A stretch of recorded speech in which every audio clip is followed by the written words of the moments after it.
PC ఘోష్తో పాటు రాష్ట్ర ప్రభుత్వం వేసినటువంటి విజిలెన్స్ కమిషన్ కూడా నివేదిక రూపంలో వచ్చింది. కేంద్ర ప్రభుత్వం ఆదినటువంటి నేషనల్ డ్యామ్ సేఫ్టీ అథారిటీ కూడా బ్యారేజీల కుంగుబాటుకు దారితీసిన కారణాలు, కట్టే స్థలం నుంచి సైట్ నుంచి మొదలుకొని డిజైన్ లోపాలు, నిర్మాణంలో జరిగిన అవకతవకలు అన్నీ కూడా నివేదిక రూపంలో ఇవ్వడం జరిగింది. ఇక్కడెక్కడ కూడా హైకోర్టు వీళ్ళు దోషులు కారని, వీళ్ళు అవినీతికి పాల్పడలేదని, కాళేశ్వరం కుంగిపోలేదని ఎక్కడ చెప్పలే. నేను చెప్పదలుచుకుంది, ఇవాళ హైకోర్టు ఇచ్చినటువంటి తీర్పు తదుపరి విచారణకు ఎక్కడ అడ్డు కాదు, సిబిఐ విచారణకు అసలే అడ్డు కాదు. ప్రాజెక్టులో అవినీతి జరిగింది, వాస్తవం, నిజం. ఇది ప్రజలు తెలుసుకున్నారు కాబట్టే 2023 ఎన్నికల్లో బీఆర్ఎస్ పార్టీ ఇంటికి పంపించినారు. డిజైన్లో లోపాలు ఉన్నాయి. ఆనాడు కేసీఆర్ గారు అన్ని తానే, ఇంజనీర్ తానే, మేస్త్రి తానే, కాంట్రాక్టర్ తానే, అన్నీ తానే. ఇంజనీర్ల యొక్క ఆదేశాలు ధిక్కరిస్తూ ప్రాజెక్ట్ని కట్టాల్సిన కట్టకుండా లోపభూషణ విధానంలో కట్టినారు. కాంట్రాక్టర్ల జేబులు నింపినారు కాబట్టే ప్రాజెక్టుకి 3 సంవత్సరాల లోపే బీటలు వారిని కుంగిపోవడం జరిగింది. నెహ్రూ గారి హయాంలో కట్టినటువంటి బాక్రా నాగల్ కానీ, నాగార్జున సాగర్ కానీ, పోచంపాడు కానీ, శ్రీశైలం కానీ దాదాపు 75-80 ఏళ్ళు కావలసిన ఒక గీత కూడా పడలే. దాన్ని నాణ్యమైనటువంటి నిర్మాణం అంటారు. ఇది లోపభూయిష్టం కట్టి కమిషన్ల కోసం కకృతి పడ్డారు కాబట్టి కాళేశ్వరం కుంగిపోయింది. దోషులు ఎవరు కూడా బయటపడే విధంగా లేకుండా రాష్ట్ర ప్రభుత్వం, ప్రజాప్రభుత్వం తప్పకుండా దీంట్లో చర్యలు తీసుకుంటుంది. ఇవాళ హైకోర్టు ఇచ్చిన తీర్పు ఒక టెంపరరీ రిలీఫ్గా ఉండొచ్చు, వాళ్ళు జైలుకి వెళ్ళడం కొద్ది రోజులు కాలయాపన కావచ్చు, కానీ దోషులు ఎవరు కూడా రక్షించుకునేటువంటి పరిస్థితి ఉండదనే మాట రాష్ట్ర ప్రజలు తెలుసుకోవాల్సిన అవసరం ఉన్నది. బీజేపీ నాయకులు కిషన్ రెడ్డి, బండి సంజయ్, బీఆర్ఎస్ నాయకులతో లోపాయకార ఒప్పందాలను ఆడుతున్న నాటకం కూడా ప్రజలు గ్రహిస్తూ ఉన్నారు. ప్రజల సొత్తు దుర్వినియోగం అయింది. 1,00,000 కోట్లు నీళ్లలో పోసినట్టు అయింది. విపరీతమైన అవినీతి జరిగింది. ఇది 3 నివేదికల ద్వారా బయటపడింది. హైకోర్టు ఎక్కడ కూడా నివేదికల గురించి కానీ,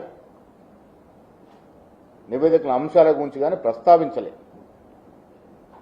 వ్యక్తులను విచారించేటప్పుడు ప్రొసీజరల్ కొంత ల్యాప్స్ జరిగిందనే మాట మాత్రమే చెప్పడం జరిగింది. ఎక్కడున్నా ఇప్పుడు ఘోష్ కమిషన్ జరిగినప్పుడు వాళ్ళకి నోటీసులు ఇవ్వాల్సిన విధానంలో ఇవ్వలేదు. మానవ తప్పుదలు జరుగుతూ ఉంటాయి. ఎక్కడొక చోట చిన్న ల్యాబ్ జరిగినందుకు కమిషన్ మొత్తం తప్పిదం చేసినట్టుగానో, కమిషన్ ఇచ్చిన నివేదిక తప్పిదమనో ఎక్కడ హైకోర్టు ప్రస్తావించలే. డెఫినెట్గా రాష్ట్ర ప్రభుత్వం చిత్తశుద్ధితో ఘోష్ కమిషన్ నియమించింది, విజిలెన్స్ కమిషన్ రిపోర్ట్ తీసుకొచ్చింది, national dam safety authority enquiry చేసింది. అన్ని ఎంక్వైరీలో ఒకే మాట చెప్తా ఉన్నాయి, లోపభూయిష్టంగా ప్రాజెక్టు కట్టడం జరిగింది, దీంట్లో అవినీతి జరిగిందనే మాట. సో అవినీతి పరులు ఎవరు కూడా రక్షించుకునే పరిస్థితి ఉండదు. రాష్ట్ర ప్రజలకి కాంగ్రెస్ ప్రభుత్వం, కాంగ్రెస్ పార్టీ ఎన్నికలకు ముందు ఇచ్చిన హామీ మేరకు దీని మీద చర్యలు ఉంటాయి, ముందుకు సాగుద్ది. ఇవాళ ఇచ్చిన హైకోర్టు కొన్ని అంశాల మీద ప్రస్తావించిన విషయాలను పెట్టుకొని వాళ్ళకేదో క్లీన్ చిట్ ఇచ్చినట్టుగా, వాళ్ళేదో కేసు నుంచి బయటపడ్డట్టుగా సంబరాలు చేసుకుంటా ఉన్నారు. ఇది హాస్యాస్పదం. ఎవ్వరు కూడా నిర్దోషులు కారు. ఎవరు ఎక్కడ ఎవరికి క్లీన్ చిట్ ఇవ్వలేదు. రాష్ట్ర ప్రభుత్వం దీంట్లో ముందుకు పోతుంది. హైకోర్టు తీర్పు మొత్తం చదివిన తర్వాత తదుపరిగా ఏ రకంగా ముందుకు పోవాలో ఆ రకంగా ముందుకు పోతుంది. సార్, ఎన్నో విషయాల్లో అవినీతికి పాల్పడింది కాంగ్రెస్ వాళ్ళ మీద చర్యలు తీసుకోవడంలో మాత్రం విఫలమవుతుంది. ఇటువంటి అంశాలన్నింటిని అడ్డుపెట్టుకొని వాళ్ళను కాపాడుతుంది కాంగ్రెస్ అని చెప్పారు. ప్రజాస్వామ్య విధానంలో ఎవరి మీద చర్యలు తీసుకోవాలన్నా డ్యూ ప్రొసీజర్ ఉంటుంది. లీగల్గా అన్ని ఆతి చూసి ముందుకు పోవాల్సిన అవసరం ఉంటుంది. కాబట్టి ఈ విచారణ కమిషన్ ఎందుకు అవినీతి జరిగిందని మేము నమ్ముతా ఉన్నాం, ప్రజలు నమ్ముతా ఉన్నారు, అధికారికంగా నివేదిక రూపంలో రావాలి కాబట్టి ఈ సమయం పట్టింది. ఇవాళ సిబిఐకి ఎందుకు అప్పచెప్పాం?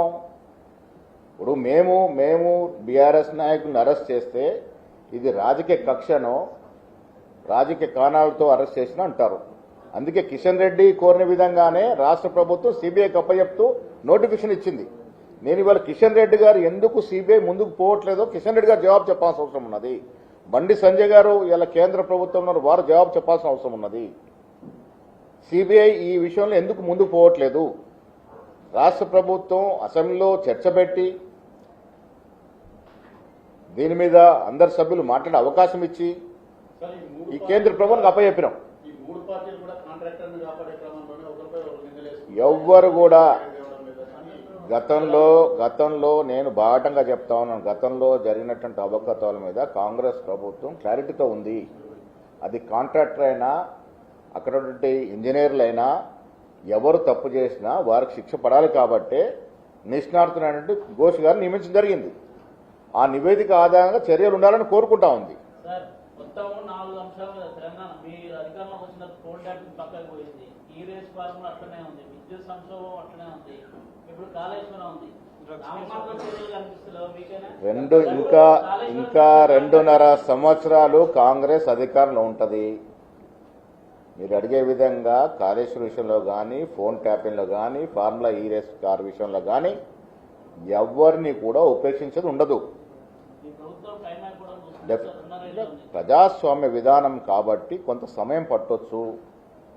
దేంట్లో కూడా ఏ కేసులో కూడా ప్రజల ఆకాంక్షకి వ్యతిరేకంగా పనిచేయడం ఉండదు. ప్రజలు కోరుకున్న విధంగానే కమిషన్లు వేశాం, నివేదికలు వచ్చాయి, సిబిఐకి అప్పచెప్పాం. ఇలా కిషన్ రెడ్డి గారు జవాబు చెప్పాల్సిన అవసరం ఉన్నది, కేంద్ర ప్రభుత్వం జవాబు చెప్పాల్సిన అవసరం ఉన్నది. రాష్ట్ర ప్రభుత్వం అధికారికంగా అసెంబ్లీలో చర్చ పెట్టి నోటిఫై చేసి సిబిఐకి ఇచ్చిన తర్వాత కూడా సిబిఐ ఎందుకు ముందుకు పోవట్లేదు? ఈ జవాబు కిషన్ రెడ్డి గారి దగ్గర నుంచి రావాలి. మా పని అయిపోయింది. మేము ప్రభుత్వ పరంగా డెఫినెట్ గా సిబిఐకి మేము ఇచ్చి నెలలు గడుస్తున్నా ఎందుకు ముందుకు పోవట్లేదు? డెఫినెట్ గా జరిగినటువంటి నివేదిక ఆధారంగానే సిబిఐ కేసు అప్పచెప్పడం జరిగింది. సిబిఐ ఇంతవరకు ఎందుకు దీన్ని డ్యూ ప్రొసీజర్ ప్రకారం ముందుకు పోవట్లేదు?